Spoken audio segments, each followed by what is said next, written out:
everyone, and welcome to Workplace Weirdness, the non HR podcast where we dive into the strangest office situations and most awkward workplace dramas.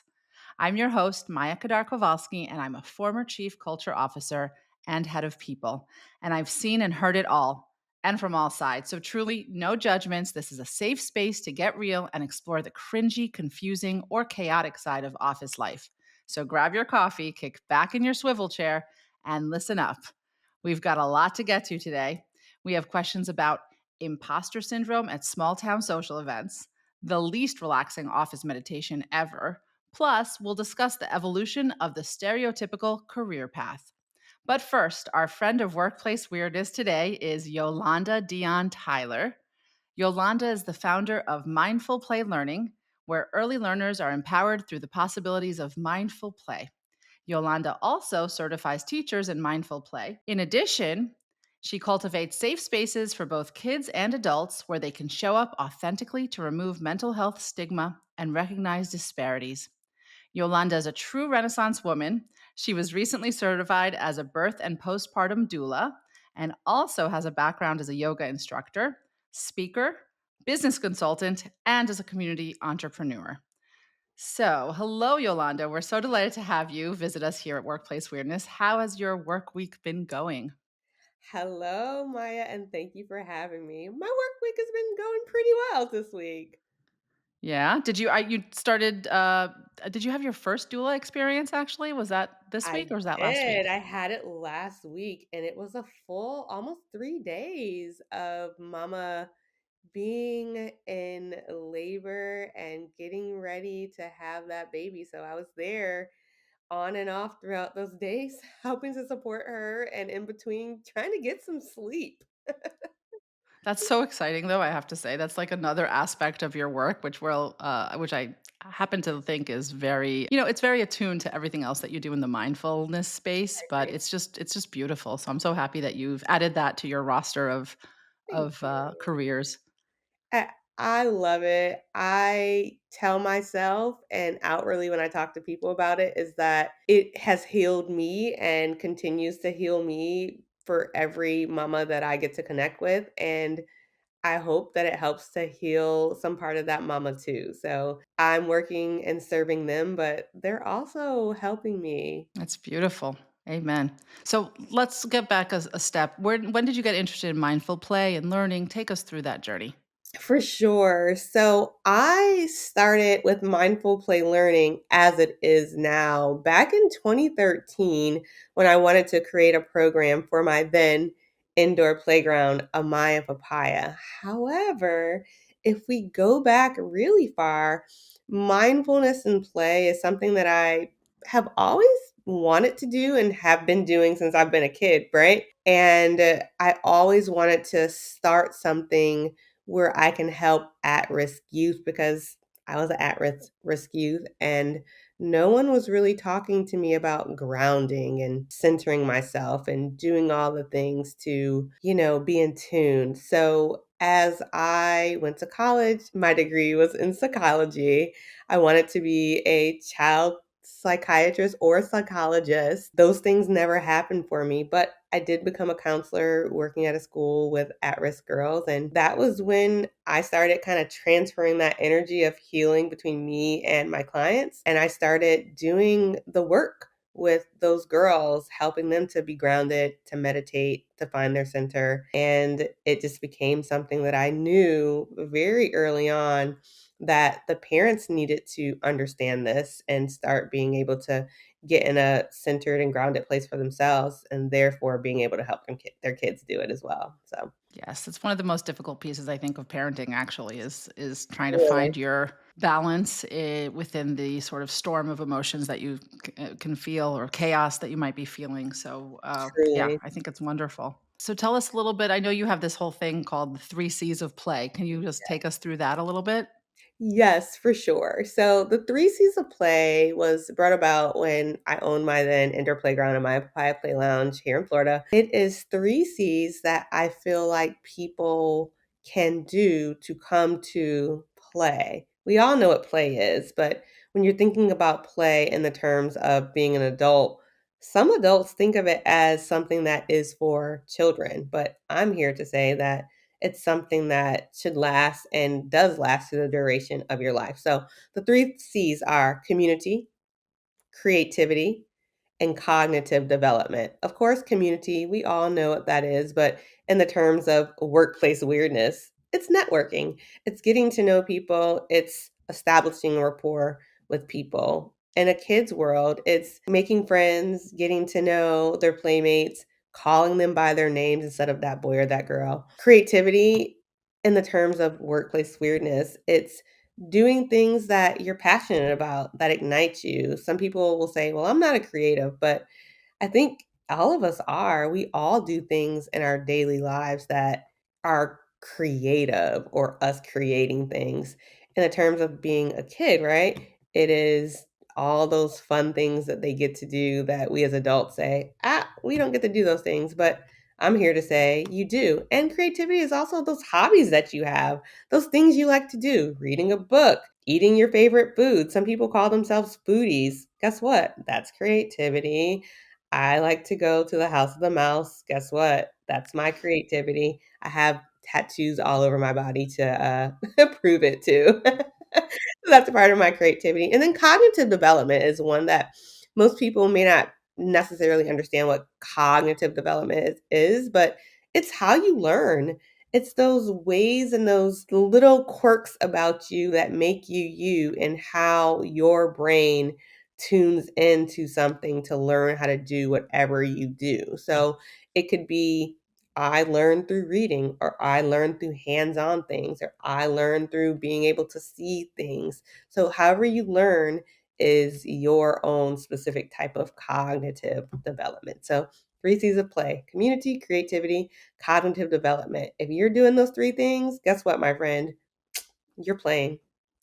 Mhm. Amazing. And, I'm a big believer in playing also throughout your day, essentially, doing the things that you love and interspersing them basically within your work, even. For sure. So, but I want to hear from you. Is there a role for play really in work, in office culture? Oh my gosh. Um, Yes, for sure. I think that when play is not a part of workplace culture, that's when you get the toxicity, right? That's when things don't always go well. That's when we find that there are problems in the workspace. That's when it gets weird when we don't get to play. That's when it doesn't get weird enough when we don't get to play. So I think that within those three C's of play, community, creativity, and cognitive development, which equals play, we have to make those things a part of our workplace culture because if not, the workplace culture could crumble in essence, right? Yeah, and more than that, there's even sometimes people think of this as sort of a light kind of, soft aspect of work culture, but I am kind of with you that without this, you don't have the sort of flexibility that you even need to have a work culture that can sometimes take a joke, that can sometimes, spring back from something because Yeah, it's like they're so serious and they're not able to like somehow, true. you know, be more, I don't know what the word is exactly, but I guess it's Playful, flexibility for me. Yeah, nimble, that's the word. Amazing. playful, Yeah. nimble, yeah, for sure. So, but of course there's I mean, even if you do include play in your office culture, is there a time when it's like not appropriate? I mean, I'm guessing there are like guardrails to that. What do Right. you think? Well, I think that play can be serious business. I always tell people play is serious business. We talked about creativity and cognitive development. Those are really serious things, in a workplace, you have to be creative in some aspects to get the work that you want to get done. And a part of being creative is that passion that you might have for the work that you are doing. And those things may not be, jovial or playful in the sense that we're joking and we're laughing, but that's the part of play that allows you to focus and to use that passion to really get something done and to be productive and to have that thing be deemed a success. That's Yeah. play. Rocket scientists are playful. They are having rockets go into outer space. That's a high form of play. If you think about it, kids play with rocket ships. That's play. those little kids grow into being those aerospace engineers and those rocket scientists. So they have to be creative, and that creativity is playful. Yeah, I like to think of creativity also as like, in other words, if you can have an imagination and you can visualize things and you Yes, can basically it's a way to help you problem solve, right? Because that's what we do at work that all the time. So if you could be a good problem solver, you are essentially playing. You're doing some of the things that we do as we play. So anyway, I'm a big believer in this too, and I just that's why I love talking to you so much, because I think yeah, we really connect when it comes to this. So for I'm sure. There's really definitely aligned. lots of synergy Yeah. there for sure. So let me ask you something. Now, a little bit of a fun moment for us. Every Yeah. time I have a guest on, I ask them, what is your weirdest workplace moment? So please share with us. It could be an My embarrassing goodness. story, a funny story, just whatever comes to mind. I think it's a little bit of everything. I can remember working as a counselor for all girls, at-risk girls. I talked about that a little bit earlier, and being in a space with my boss, my manager then, and having some one-on-one time with her and talking about breastfeeding with her and how I was so touched out and really just was overwhelmed with life, but more because of breastfeeding and how my daughter was always attached to me and how I didn't want anyone, including my husband, touching me. And when I think back about that, I'm a little mortified because why was I talking about my husband touching me to my supervisor? I really have no clue, but in that moment, as a new mama, that was what I was talking about, and it's something that my kid is now gonna be 19 next month, oh my gosh, that I still think about, and I hope that I didn't terrify that woman that was my supervisor back I'm then. I'm I'm sure you didn't, but then I totally get it. I mean, I'm wondering, first of all, you were being vulnerable, right? You were For sure, sharing, for maybe sure. possibly oversharing, but hey, I get it, because Definitely. you know what? Having gone through being a new mom and all that, I think you just pounce on the first person who might even, have an inkling of what you're talking about, and you wanna Definitely. share. And Um, I guess since we're talking about this, there's one other workplace weirdness that I have, if I can share, sure, sure, from please, of when course. I was a supervisor and a boss and an owner of my indoor playground. I had an employee who sent me a text message, and we're talking about breasts right now. So she sent me a picture of her boobs by Oh mistake. my gosh. Ah! That's pretty awkward, I gotta say. That Very probably tops the list here. awkward, Mhm. and I'm sure she was mortified in that moment. She was, because immediately she called me and was like, "Oh my gosh, Miss Yolanda, I did not mean to send that to you." Of course you didn't, my dear. And it was definitely very weird, but I talked to her about it was a teachable moment, right? I talked to her Mhm. about making sure that she knew who she was sending what to before she sent it, and also maybe this is something that you shouldn't be sending to anybody anyways because, you Exactly. know but it definitely was a teachable moment, very weird, something that when I see that young lady, we laugh about. It was a mistake, and it was something that going into her professional life now, I bet she'll never do again. Yeah, I'm happy that she had a safe person in Yes, which to for make that sure. mistake with, because that the ramifications of that could have been pretty dire For sure. circumstances and in other Mhm. workplaces. But luckily, you are a teacher at heart, I and am, you took that, to be basically a mentor and a career coach, and just to sort of set her for straight, like, sure, hey, let's be more careful with this kind of stuff, for sure. Mhm. especially in professional settings. But also, I think that that's great that you also added the other level In of life, period. life teaching. Yes. Exactly. Yes. Well, that's good. Thank you for sharing, and thank you for being vulnerable with us. Mm, for sure. So now we're going to go to the next segment, which is the week in work, where we discuss a news story that could affect how we work or think about work life. So, Harvard Business Review published a 2024 overview on trends that will change the way we work. One of the dominant trends is the collapse of the traditional career paths in the face of workforce changes. So, a LinkedIn survey found that 62% of workers had already taken a career break, and 35% would potentially take one in the future. And another interesting fact is that twice as many over 65ers are working compared to 35 years ago.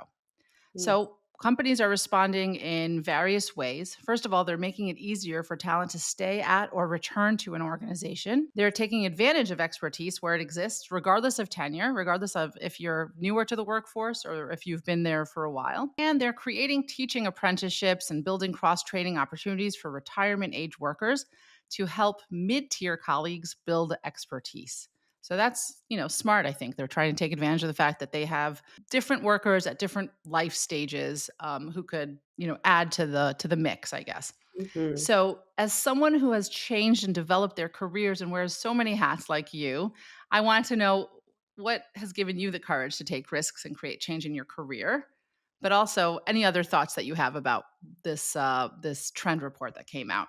For sure. I think that it's so true. We've seen a big shift in what work life balance, whatever that is. I always say whatever that is. Mm-hmm. Whatever that is has shifted since COVID, right?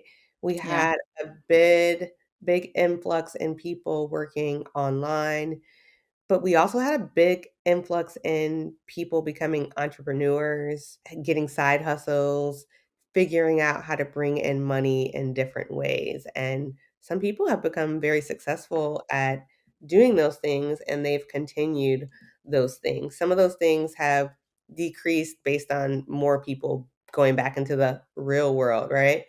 But Mm-hmm. I think that we are seeing a trend in businesses being able to understand that people are complex and that people come to these organizations with all types of talents. And it's important to really plug in with people where they are. And it expands the workforce pool for these companies when they start looking at people outside of the perimeter that we used to look at. You send your resume, you come into an in-person interview, and then you have to live within that perimeter to be able to come into the office. Now, I can have a business in Florida, but I can have an employee in New York City or somewhere else, even outside of the country, and they can be college educated or they can just have life experience and just have the wisdom to be able to carry what needs to be done. For me personally, I always draw from my own personal wisdom, but I also draw from the wisdom of all the things that I've experienced, being life-wise or in the workforce. And workforce has been me being in corporate America, working in nonprofit, to then being an entrepreneur with a actual brick and mortar business, Mm-hmm. to now being a business owner that does things more virtually or hybrid and online. So I think that understanding that people are not one dimensional and that people have so many complexities that makes them who they are and gives them the wisdom or experience that they have is really important. And as for me, I've just learned that, I'm adaptable. I have learned how to adapt to the times. I always, say that I've done a form of guerrilla marketing with all the businesses that I've had, because I have hired people to do lots of things for me, but I've figured out how to do lots of things for myself.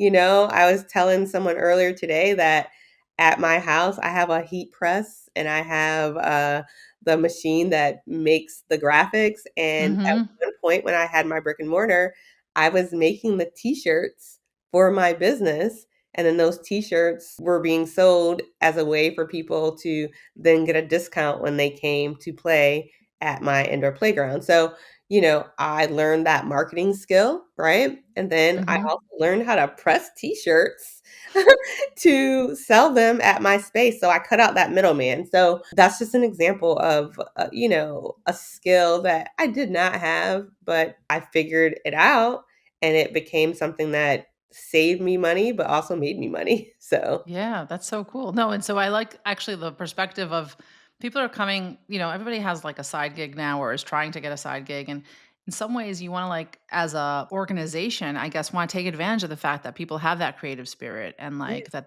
they're looking for things beyond their, regular 9 to 5 kind right. of job, which by the way, 9 to 5 doesn't exactly exist anymore either. That But, so there's that aspect, which I think is really interesting. So in other words, how to like almost leverage that excitement and imagination that people have for on one sure. hand, and then on the other hand, also I think as a person who was the head of this department, I also liked people to sort of have the time within their day to do a little bit of the stuff that they love. Mm, Because I always felt that right. if they could sort of blow off the not blow off the steam, maybe that's not the best term, but channel their passions sometimes, Mhm. then they'd come back to work more refreshed, energized, and being able to like focus and be with that. And sometimes there are places where also the thing that you do on the weekend is actually your sort of secret weapon and that you can bring it into the office. So it's exactly like the example that you just gave. It's really quite interesting, but in order to know that, you have to get to know people. You have to like,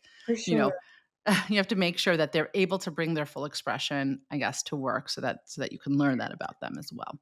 For sure. So, One of the things that I tell people when I'm doing my mindful play learning teacher trainings is that they have the autonomy to teach my program however they need to within the realm of what I've taught them as far as the cadence of how the program goes. However, they're not going to teach my program the way I teach it. They're not going to teach it the way person A teaches it or person B. They have to bring their own personality into what they're doing for it to come off as being authentic and for children or other people to be able to relate back to it. If you're doing this thing from a, automized like way, then it may not really get the oomph that you need it to give, right? You need to kind of bring your own self into it. So, yeah, for sure. yeah, and then like how do we sort of encourage companies, I guess, to utilize play in order to do that, in order to bring that out of their employees? What do you think? Right. I would say, defining what play is, which is why I came up with the 3 C's of play. You have to Right. define play. You really need to understand what that means. Play for some people is goofing off and doing these things that symbolizes, immaturity or being a child. And that's not what play is. I'm here to argue that play is very serious business and if you're thinking about it in that definition of community, creativity, and cognitive development, now you're talking about community, networking within your circle or your office or your business or all the people that you work with, right? Getting to know people, establishing rapport. That's play, creativity. You're right. Making sure that people are able to bring in those things that they're passionate about on the outside of their work life and bringing those things into work life because those things may make whatever you want. I I think wanted to that, ask you something else because I think that you might like something else that sort of hit yeah. me from reading this with the sort of older generation coming back to the workforce and sometimes Mhm. being used as mentors, et cetera. That Yes, also kind of has a play aspect to it, wouldn't you say? for Because there's a lot of sure. intergenerational play that happens. No? Yes, and I'm really big on that because how do we learn? We learn through our elders. We learn either through our elders' triumphs or their mistakes. And that's important for them to be able to reach back and teach the next generation or be mentors to the next generation of what you can do. But what I always love too with mentors are those mentors that say, I'm learning from you too. Right. I'm teaching you, but now you're giving something back to me, from me teaching you. So you have this beautiful thing that happens within companies that do that where you kind of get this thing that kind of synergizes within everyone and now everyone's working collaboratively. So there is really I told someone today, I'm bringing them on my team not only as I'm taking them under my wing because people typically think of me as a mentor. So I'm taking her under my wing, but I'm also bringing her on as my wing woman because I need her. I need help. She's coming in under me because she wants me to mentor her. So definitely. It's a But beautiful thing. I mean, that's exactly it. It's like everybody yeah, wins from this kind of a doing situation. my And then also, I mean, I just it's exactly what you started telling us in the beginning about the feeling that you're doing the postpartum and birthing doula, but you get as much from it as what so you're much, giving. So I think it's really beautiful.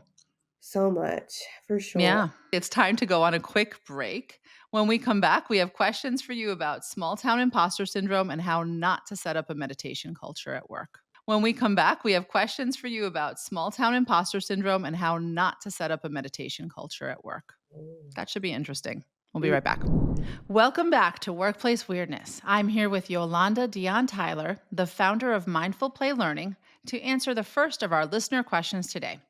So, are you ready, Yolanda? let's go. Okay. Let's start our listener questions with a painful case of imposter syndrome. Listener question number 1. Dear Workplace Weirdness, a few years ago, I moved into a small town when I was relocating to join a large multinational engineering company. The town had a thriving social life, and all the neighbors were very friendly and welcoming.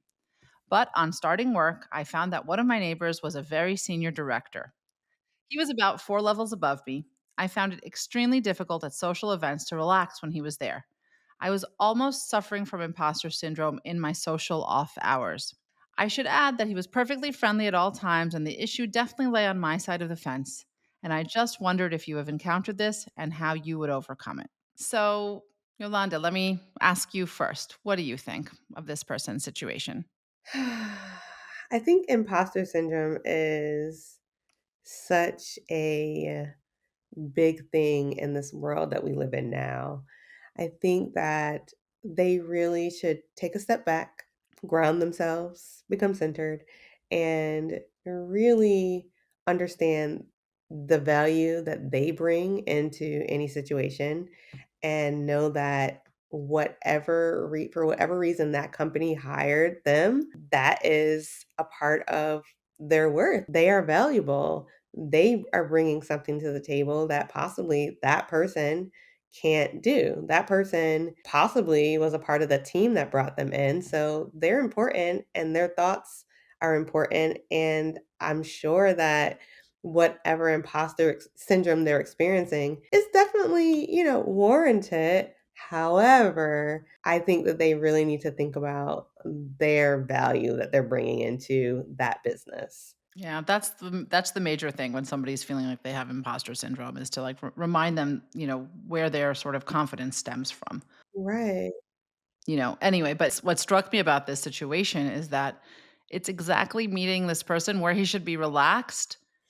That's where he needs to be on. And I think like that's what makes this specific, situation a little bit more difficult. It's like exactly when you go home and you should be like at play essentially, right?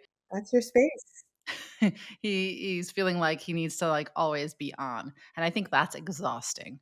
It's exhausting. And your home is your safe space. Yeah. So I guess we're telling him to move, right? Or, just when you see that person, say hi. Hi, how are Exactly. you? Letting that person see you in your natural habitat, I think is important as well. And, making sure that you're not changing who you are based on who is around. Be yourself. Kind of like the dance like no one's watching. Sometimes you got to act like that person's not watching you. Because Mm. honestly, in real life, usually we think people are paying attention to us, but they're really not. They're doing their own things and paying attention to themselves. Yeah, and ironically, in careers, we always tell people to like fake it till you make it. I mean, I Mm, guess this is a situation where we're going to say socially fake it till you make it because the truth is this person is just a person They're not Yeah, just the director all the time. They're not just the senior director or whatever, the 4 levels right, up person. And instead, I actually could see it as being an advantage. Can you imagine if you actually have like one-on-one time with somebody who's actually a pretty high level person in your right. organization and they see you in a different light, not only as, so and so from this Adds department, but dimension like to they know you. you. So, I mean, there are people who would actually like, try to manufacture that kind of close relationship with a senior director. And this person is actually kind of sweet. And I happen to love them a lot for the fact that that's not the first thing that comes to their head. They're like, Mhm. what do I do? I don't want to I don't want to cross a boundary. But the truth is like, actually, you're not crossing a boundary. You happen to be in this situation where anyway, Right, you are part of the same community. This could be like, you attend a church or a synagogue and right, all of a sudden you see somebody from work there. Are you right, not going to say hi to them? Of course you are. And of course, then you have this little mini bond with this right, person. And it could be in other sort of communities too, of course. But it allows you to actually, I don't know, create a the beginning of a relationship, and I see that as a good thing. Of course, that's very hard when you're feeling like an imposter, it is. but I'm urging this person to, you know, like I said, to fake it till you make it. But like I like the way you actually advise. Just say hi. Just say hi. Don't Hi. don't make a big deal out of it. It doesn't have to be a full conversation. Yeah, Even I just call it seeing people in the wild, right? When I used to see my Maya Papaya customers out, or I see clients out now, I call it seeing them in the wild. You see them in the wild, and hey, we're out here in the wild, and we're, being our primitive selves. So, hey, how you doing? yeah, My I hair like might that. not be done today. I might not have my eyebrows on. I don't have Hmm. my chapstick on, my clothing maybe I don't have my professional shirt on. Now you get to see me as I am. I'm a real Hmm. person. Hey. Totally. And it's funny because you're reminding me my mom was a teacher, and one of the things that could be uncomfortable sometimes for kids, but also for the teacher, by the way, is to Mhm. sometimes see the student outside of class. So there were certain restaurants or places that she preferred not to always go, during Understood. during the school year, let's say, so that she Mhm. wouldn't bump into people. For sure. But yeah, that happens. And anyway, I just think that, it's easier said than done, but I For do hope sure. that this person can overcome kind of the mental block that they're creating for themselves. So, For sure. okay, so now let's move on to the next listener question. All right. The next listener question asks the question, is my office a mindful workspace culture, or is that just for show? So here we go. Dear Workplace Weirdness, I think I'm working in a toxic environment. I'm Mm. a big believer in mindfulness and practice meditation in my daily life. I work in tech and my work can be intense, but I have a habit of using the meditation room at work to do a little bit of meditation during lunch. We have a flexible lunchtime, meaning it is a set amount of time, but we take it whenever during the workday. Last week, I was walking back from my lunch/meditation and overheard another team lead looking for me, to which my team lead mumbled, "Not here. She's probably meditating again. She probably thinks she'll meditate her way out of this deadline." I was shocked and horrified to hear this. I couldn't even walk back to my seat. I just went to the bathroom and cried. My team lead and this other lead were always friendly to me, and I've never heard them say such things before. And it was my understanding that I could use my lunch break however I want. And we even have a meditation room at work. I don't know what to do or how to face them. What do you think I should do? So, what do you think she should do? Hmm. Well, one, I would just look past it. That would be the first thing. Just kind of look past it. Second thing is, if you feel like you need to escalate it, take it to your HR instead of you personally saying something to that person because you don't want it to become something more than you want to even deal with or try to handle on your own. Keep doing what you're doing. If going to that meditation room helps you to feel better, then focus on that. That's what you do that you love and that you want to do. And hey, that space is provided for meditating. So why not use it? I would say that as far as those other people, maybe they just don't know how to meditate. Maybe they don't know how to utilize that space. And that's not your fault. That's their stuff. Sometimes Mhm. people, come into situations with their own stuff and they say things regarding things that they don't understand or they deem weird. but it doesn't necessarily mean that it is. It's their stuff, it's their baggage, it's not yours. So keep meditating, keep doing your thing, and if you feel like you need to go to someone, go talk to HR and let them take care of it for you. Mhm. Here's the thing. Yes, I agree with you. Don't let their stuff mess you up. But more than that, they're actually wrong from a perspective of the way the company is organized. Because we could assume that I if agree. there's a meditation room in the office, that means that management is wanting people to utilize it, and they're trying to set the message that it's okay. And if this person is within the management position, they should actually be towing that company line. Like, of course, that you should be able to meditate. Mhm. Otherwise, it really is just for show. It's really just, oh, we put meditation rooms, we put a nat room in there, but we don't want people to actually use it. And if that's the Right. case, then there's like a dissonance in that culture that is not good. It does not show like at that point I would either make some choices, as far as if I wanted to stay in that place. But more than that, that's why I think that you're absolutely right that HR is a great place to go, cuz if the culture is to have a meditation room, then I have a feeling that the writer of the letter would have a really favorable experience sharing what just happened with HR. In other words, HR would probably back them up and say, well, that's actually a very, very legitimate thing for somebody to meditate during lunch. And that should not be held against this person. And please make Mhm. sure that that you just aren't rude, basically. It's Right. really just bad management to publicly make a derogatory comment about a colleague, let alone somebody who's on your team. So, yeah, that's the way I see it. And I agree. I think that you added a lot of really great things here. Also, I think you may have also mentioned this before, but sometimes at work, like people are not your friends, right? Like they're not trying to be your friends. Definitely. It's so funny. When I was growing up, my mom and my grandmother would say, people at work aren't always your friends. And that is something that I lead with my kid in real life situations too, but also with my mentees that I mentor, with my, employees that I have, anyone. When you go into situations, people aren't always your friends, sometimes they're just that work colleague, associate, people that you have to do a project with or this thing in life with, but that doesn't always mean that they're going to be your friend. A friend is typically a safe space, right? A friend is typically someone that you do things that you're passionate about with, or that you share life experiences with, that you want to, share your feelings about, and they allow you to be you and you allow them to be them.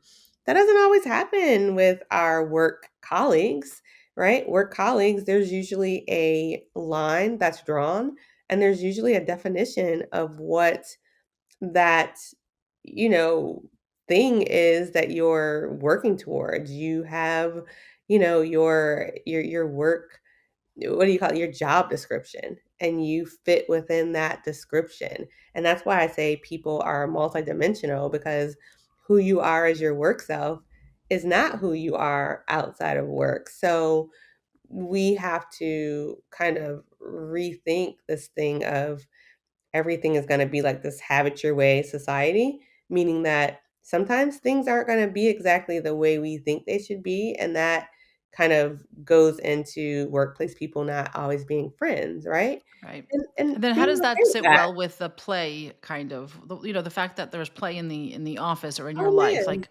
it doesn't negate that in any way, right? Why it don't you just doesn't negate expand that on that a little? at all. It doesn't negate that at all, because yes, we play with our friends, right? When you think about kids, I play with her, she's my friend. However, you play as a way to accomplish some type of goal, right? When kids are playing, there's some type of additive to the play that gets you to the end of it. So, same thing at work, you're doing something to accomplish something. When I talked about those rocket scientists earlier that are, getting the rocket to work to go up into space, that's play. They're not, possibly all of them, going home and calling each other after like, that made me feel really good today when we saw the rocket go up." But they're high-fiving one another when it goes up successfully in that control room. They are telling everyone, "Good job," and giving the thumbs up. The managers are like, "Man, you did really good at coming up with that equation for us to figure out what it needed to be for it to go up." And that person doing it is typically passionate about it. It made them feel good. It's something that they love doing. They're really good at it. That's play. That is Right. play, right? Right. But you have to understand that doesn't make it that they're always your besties. And that should That's be the a best. idea, Right, right? You have to exactly. there are certain guidelines, I guess, There are on guidelines. There are and rules. people show you who they are, and then you know who to trust more and who not to. So that's part of Exactly, it. exactly, and that is part of it, and that's real life, and that's something that I think we deal with every day, and I think that we would have a lot less hurt feelings if we went into more situations like that. Definitely be have your heart open and definitely be open-minded, but definitely understand that everyone's not gonna be your friend, right? You have to have some sort of judgment about yourself to understand that every space may not be a safe space. So you have to bring your own mindset of safety to it. And that's with things, places, and people. I think it's very powerful, and it's something that I'm not sure if I've done a good enough job with my own kids, but I think that it's an important piece of just sort Mm, of knowing yourself and the space that you're entering, right? And I mhm. like that a lot. So that's very helpful. Thank you so much for that, You're Yolanda. welcome. So now we're gonna go to a little bit more of a lighthearted listener question. Every week we cover one question addressing the kind of cringeworthy slip up that can make you kind of want to slide under your desk. And this is it for this week. So, dear Workplace Weirdness, I'm writing because I'm not sure what to do after a mistake I made at a conference a few weeks ago. I was talking to an influential person in our industry who asked me about our new company. When I answered, I accidentally referred to my boss as my wife. It was so embarrassing that I sort of shut the conversation down. Now I've learned this influential man is meeting with my boss this week. Should I tell her about my silly mistake or should I assume this guy has forgotten about it?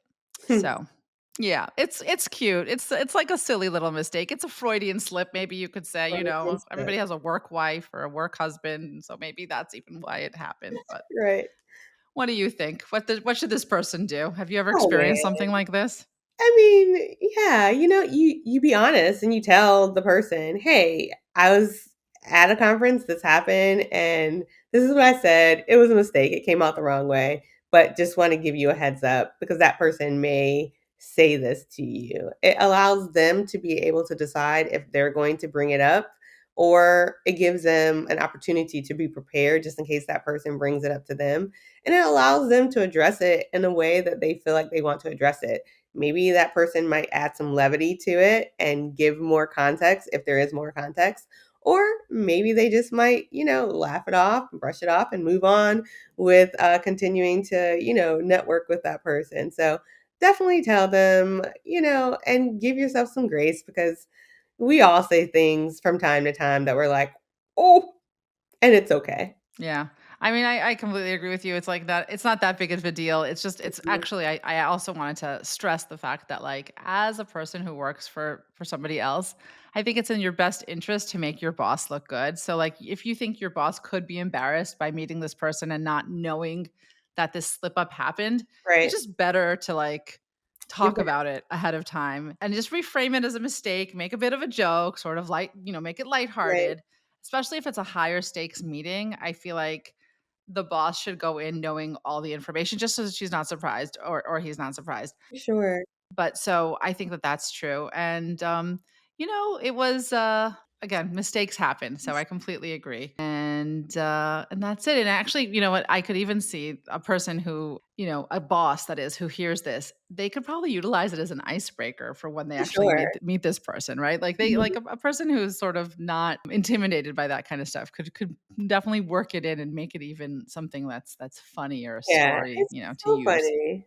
For sure. Yeah. So great. I mean, sometimes, vulnerability has some unexpected payoffs, I think, and so I think that this is one of those situations. For sure. And it's Yeah. just adding play back into the mix, right?